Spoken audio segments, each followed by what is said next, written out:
What's up YouTube, Kristo here, and I have a very long-awaited video for you. I've been wanting to do this for a really long time now.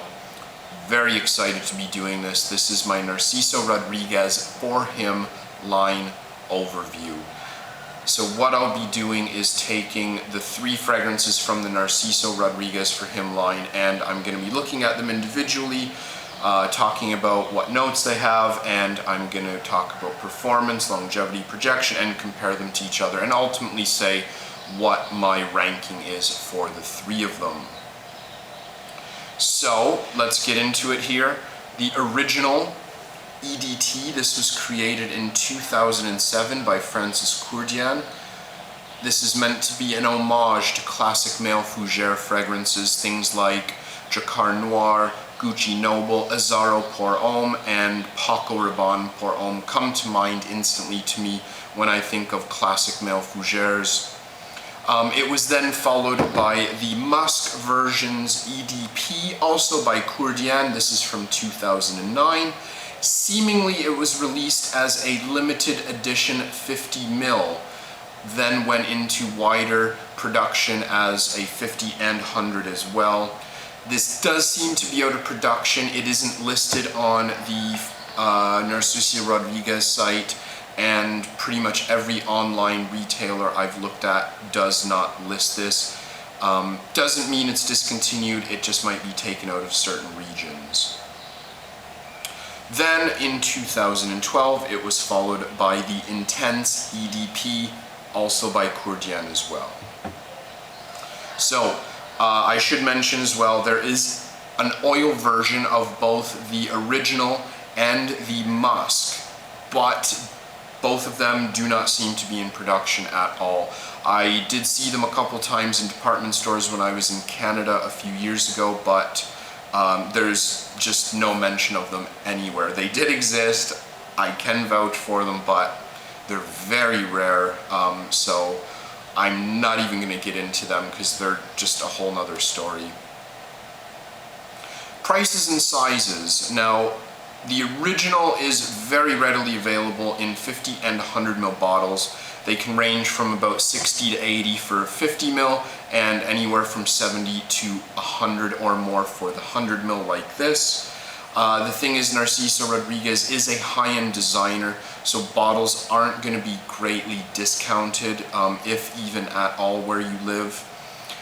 Discounters are going to charge you probably about 70 to 80, and you know, retail will be about 90 to 100, so it's not that much big of a difference. I got a tester with a cap. I was pretty lucky. I got this for about $70. When this was first released in Indonesia, discounters were selling it for almost $100. Retail was like 120 or 130, but it's gone down considerably in my part of the world.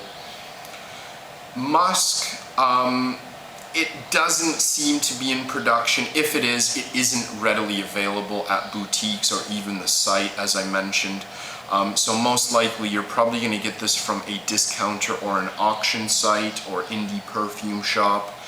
Prices from this are a little bit more. It is an EDP, so it has a stronger concentration, not to mention that it is harder to find. So you're looking about $75 to $100 for 50ml and about 90 to 140 or more for 100ml like this. They are currently on Amazon and eBay for $100, but I personally have never used either to buy perfume, so I'm not going to comment or recommend buying them from there. You kind of have to use your own judgment. My 100ml product, it wasn't a tester. I paid about $90 for mine, brand new in box. The Intense, this is available readily in a 50 and 100ml bottle. It's only a little over a year old now, so it is available in boutiques and online, but it seems that a lot of places in the world haven't gotten this yet. I've had so many people asking me where to buy this, where did I get it? You know, even in a lot of countries at Narciso Rodriguez boutiques, they don't even have this yet. So it seems to be only in limited areas. I don't know how it came here before parts of Europe and North America. It seems kind of strange, but it is. Now, because of that, prices are very questionable. It isn't readily available from discounters yet either, so these are kind of estimates. You're going to be looking at probably about the musk price, perhaps plus a little bit more. I paid about $70 for mine, but this is a tester as well. It does come with a cap, but you know, I don't mind. I'm willing to save a few bucks to not get the box. Quick overview, okay? So the 2007's EDT is, to quote the Narciso Rodriguez site, 3 timeless accords: woody patchouli, warm amber, and hints of floral fougere complement a singular musk. Fragrantica simply lists amber, patchouli, musk, and violet, which does fit with the description on the Narciso Rodriguez site. I have heard some very interesting comparisons of this. I've heard it compared to scent-wise as wet cement, facial mask mud, and even charcoal briquettes, amongst several other things.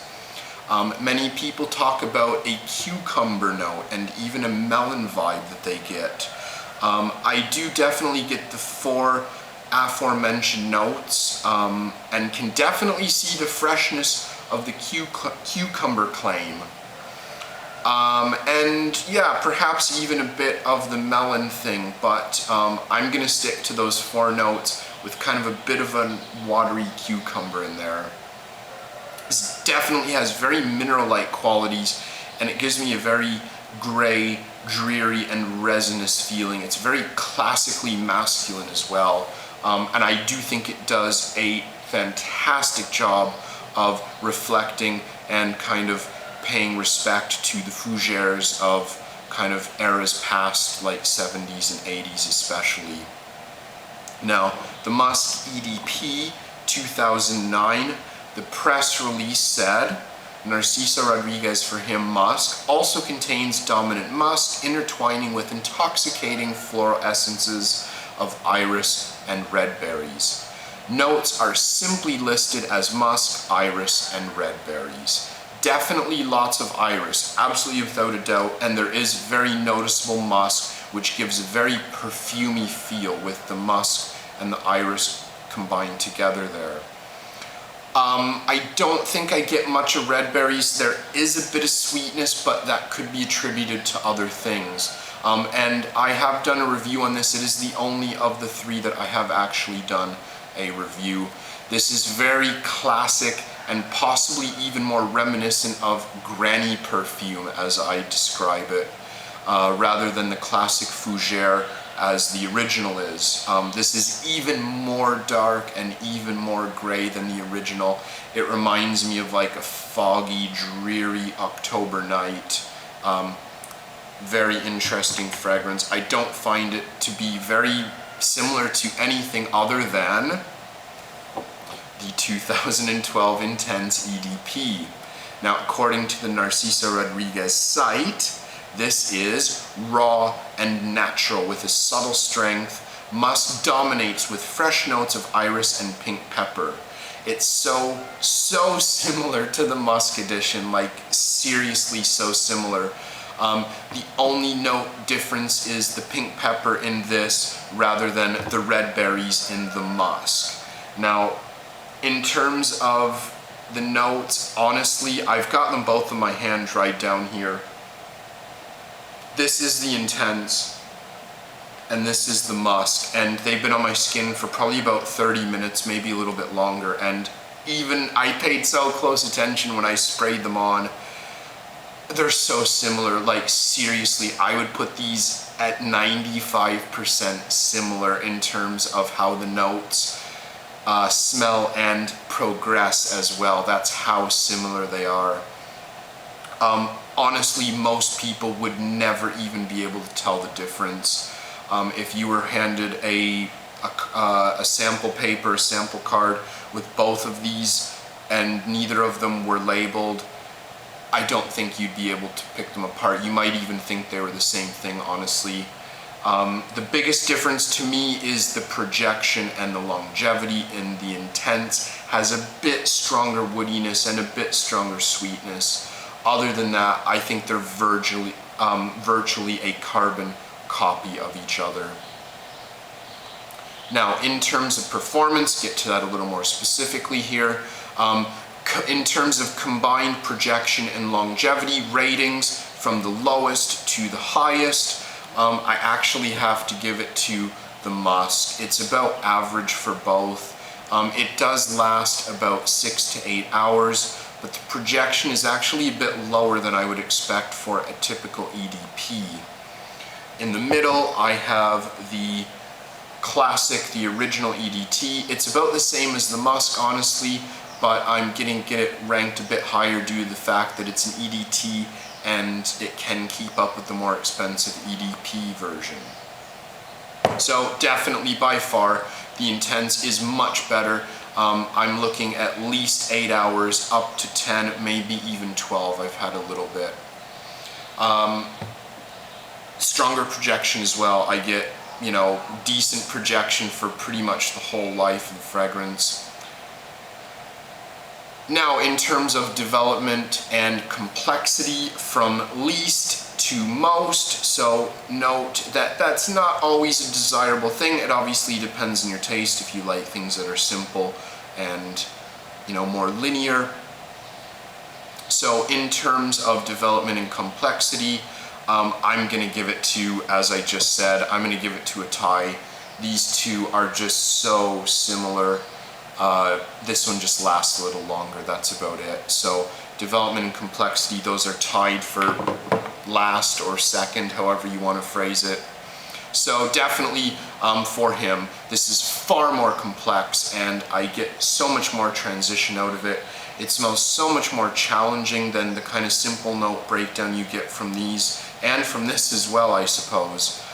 It's got considerably more development, so much more. It's so different from just like 30 minutes ago when I sprayed it on. The development is already very apparent. Now, seasons, I'm gonna put these all kind of in the same category here. They're all perfect, absolutely perfect for fall weather. They're dark, they're gray, they're dreary and gloomy. They don't really have much spiciness. There is a bit of woodiness, but it's definitely not the most predominant notes. And those are kind of the things that I would associate more with winter rather than fall. The original Narciso Rodriguez, I think this might be a little more wearable for summer evenings or nights, just with the slight freshness to it, but I think the other two might be a bit heavy and cloying with the kind of perfumey feeling.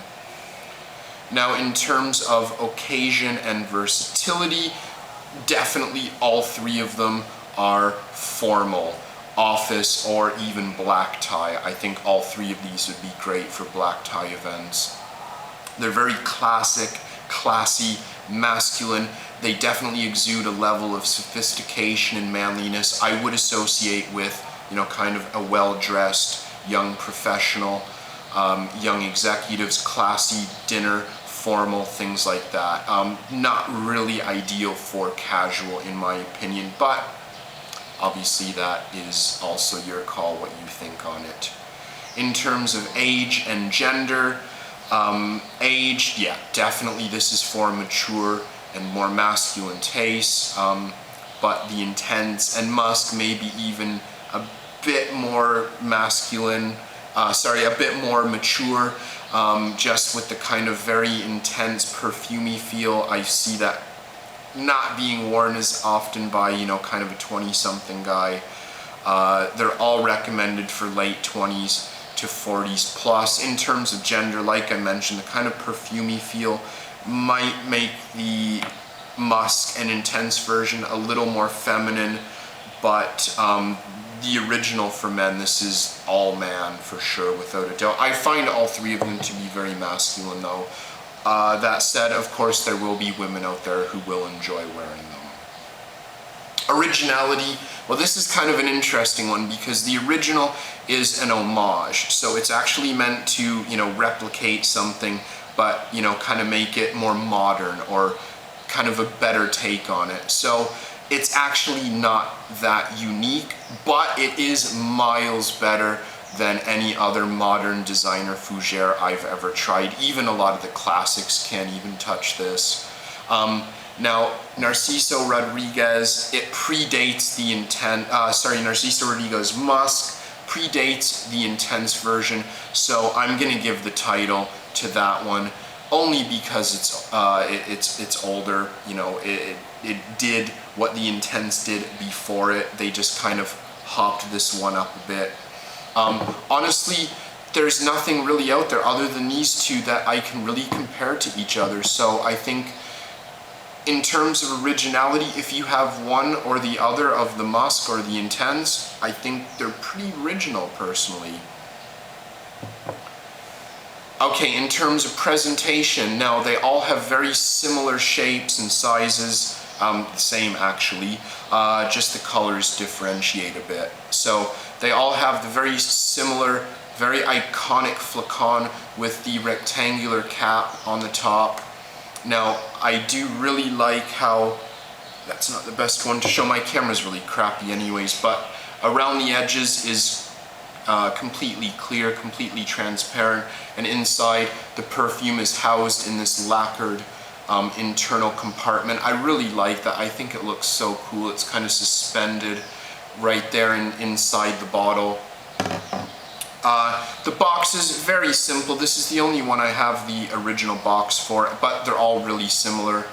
This is the Musk version box. Don't want to spend too much time on presentation. All three have, a really nice presentation. I enjoy it. One thing I do have to mention though, the sprayers on these are not the best.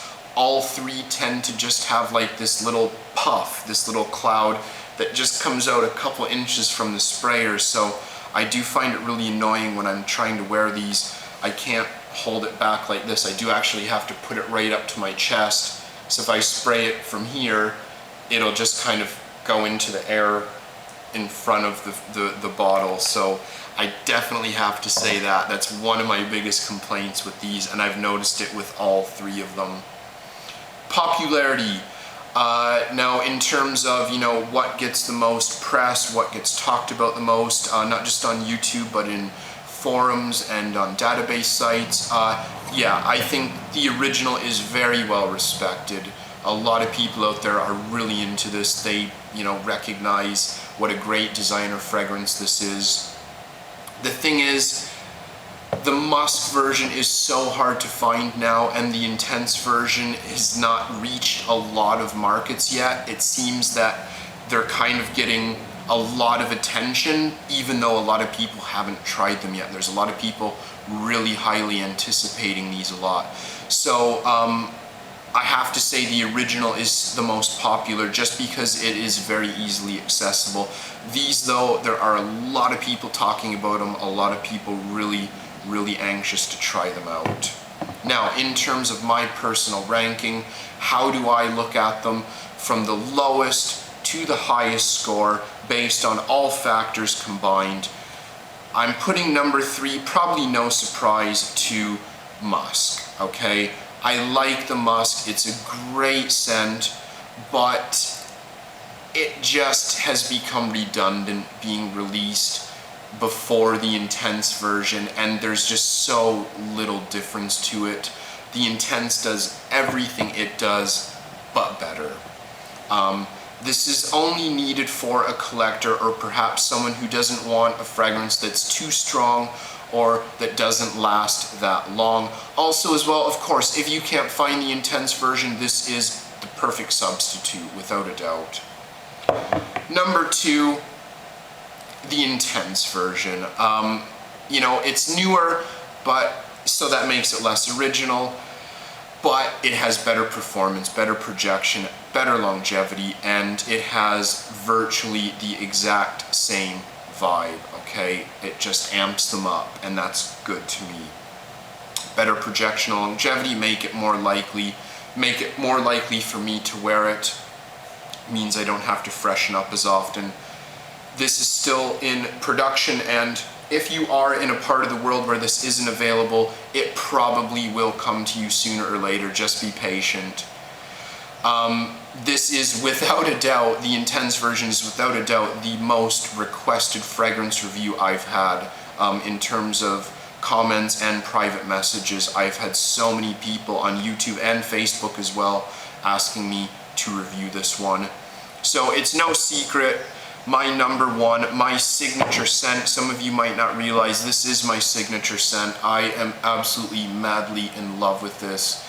To me, this is one of the greatest designer fragrances ever made, and that says a lot to me. I'm comparing this to everything, you know, the classics and the modern fragrances.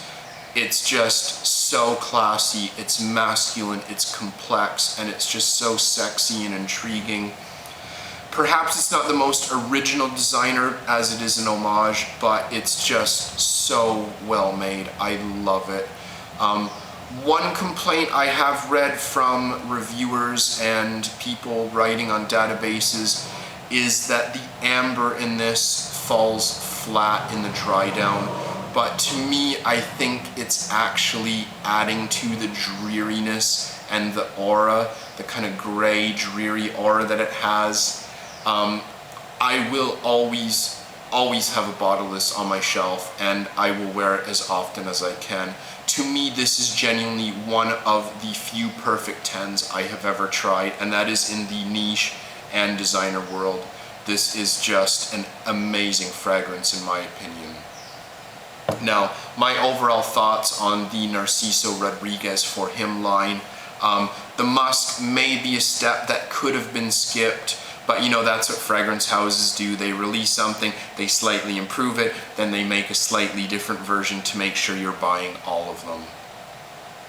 But so far, I'm very, very happy with this house, especially seeing how new it is. The women's line is also really great, and it has a very somewhat similar feeling to them. I believe all of them are also made by Francis Courdienne as well. There might be some of the newer ones that aren't, but when I was doing my research months ago, maybe even years ago, they were all made by him. Now, one thing about this, about the women's, I should say, is that the women's are starting to come out with a lot of variations and flankers, and that's something that I'm really not impressed with in the designer world. That's one of the reasons I'm starting to give a lot more attention to niche. You don't have to worry about sports and intenses and blacks and whites and noirs and this and that, and yeah, the Narciso Rodriguez For Women's line is definitely starting to go down that line. Now, I really hope they stay away from that, exploiting the flanker market. It's a young American house, and you know what, they honestly seem to be outdoing a lot of the classic European designers. This is definitely a house that I will keep my eyes on, and I am very eagerly anticipating their second original release. So there you go, there's my line overview. This is a really fantastic fragrance house, Narciso Rodriguez, really, really exciting to me. I would love to know what you think of them. How would you rank them? What do you think of them? Do you enjoy the Fougere homage, or do you find the classics to be better than it? I'd be really interested to know. Thank you so much. I hope it was well worth the wait. It was for me, so I'll see you again soon.